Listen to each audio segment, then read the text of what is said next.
lille lænestolsvil. Årets sidste dag, et bebrejdende blik. Vi skal afsted lige om lidt. Forhave. Jeg har det sådan, at jeg kom meget i sådan nogle pornobutikker på Istedgade for 10 år siden. Og det var fordi, at det var ret fint. Det var fordi, der var det pinligt at gå derinde. Og det kunne jeg egentlig godt lide, fordi hvis man så mødte nogen, man kendte, så holdt man sig sådan lidt på afstand, og så var det bare ud af butikken med det samme. Det synes jeg var meget passende. Men så var det ikke lang tid siden, så var jeg ude og gå en tur med en af mine gode venner, der havde med det.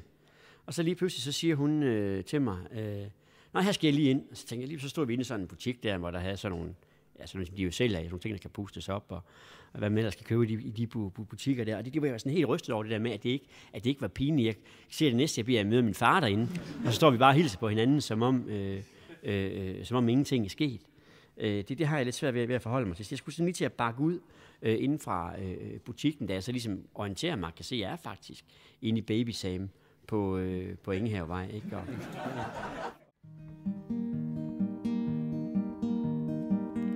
jeg er 45 år. Bag mig hænger mit løbetøj til tør. Og når klokken, den bliver 5, tager det på igen og løber hjem.